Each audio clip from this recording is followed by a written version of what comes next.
You've got the designations, you've got the track record, you've got the experience, the process, and you've still got a feeling in your gut that you're still not meeting your ultimate potential. Why? It's because they're not evaluating your credentials and track record. They're scanning for emotional fit. See, every human walks into a conversation, and that, by the way, can be a conversation with your marketing because they're having a conversation in their head, but they walk into that conversation with 3 layers of self-protection. The first layer is what I call the mask. That's the polished LinkedIn version, the I'm just exploring options script that they've rehearsed. The second is the private layer. That's what they tell their close friends. That's the real frustrations, the advisor that burned them, or the fear they're behind. And then third is the secret layer. That's what they won't admit to anyone. The shame about their spending, the marriage tension over money, the terror that they'll outlive their assets. Most advisors never get past the public layer. They pitch features, and they pitch features to a mask. But here's what I've learned about building and selling advisory firms. The meeting isn't where trust happens. The meeting is where trust gets confirmed. If a prospect shows up already feeling like you get them, then the meeting becomes a formality. It becomes a confirmation, not an interview, but a confirmation. That is presuasion. It's why a prospect once hired me after finding a college graduation speech I gave. They just found it online, not even a video, a written speech. He never asked about my credentials. He just said, "You're my kind of advisor." He felt the fit before we spoke. That's the game. So the real question is, how do you engineer that? Now, most advisors think differentiation is a niche. It's not. Differentiation is the emotional cues that you send that make certain people feel this one's for me. So ask yourself, what's the origin story that only you can tell? What conviction do you hold that others avoid saying? What client transformation do you deliver that goes beyond portfolio returns? Those aren't marketing messages. Those are just a few ideas on understanding trust signals. And they work because the brain decides through pattern matching, not logic. Here's a neuroscience principle that most advisors miss. The brain prefers what feels familiar. So when a prospect lands on your website, reads your LinkedIn, or hears your name from a referral, their brain is asking, does this feel safe? Does this feel like me? If the answer is no, they move on.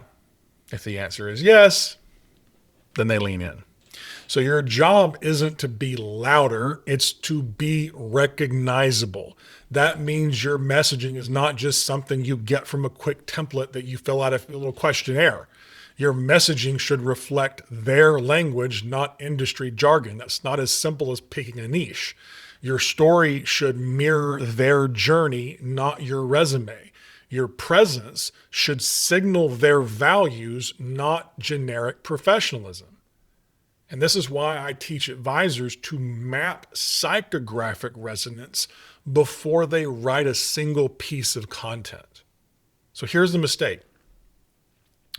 Advisors treat every interaction like a transaction. Book a call, schedule a consultation, let's talk. But prospects aren't ready. You haven't earned the right to ask yet. Think of trust like a bank account. Every piece of content, every email, every interaction, you're either making a deposit or a withdrawal. Deposits are like sharing insight that they can use immediately.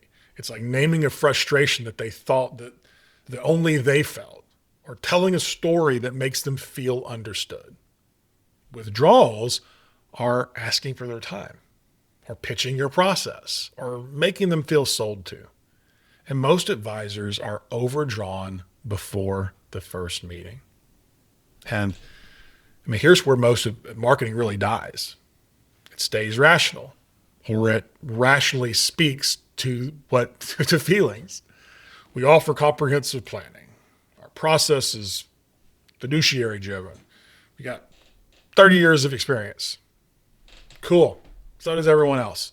The brain doesn't buy logic. The brain buys emotion confirmed by logic. So your messaging needs an emotional pivot, not just we help you retire comfortably. Instead, remember when your parents were worried about money. You don't have to. Now, don't make the mistake of taking these examples and saying, oh, I'm going to use this as no. The minute you try to take everything that someone says and use it as, I'm going to say that, I'm going to say that, I'm going to say that. Now you start sounding like everybody else. The point is to help you to understand it's not as simple as we manage portfolios, but you've built something, we make sure it lasts. See the difference? One is a feature, the other is a felt need. And here's the final piece. Persuasion happens in the meeting. Influence happens after you leave. If you do this right, prospects think about you when you're not there. They mention you to their spouse. They revisit your content.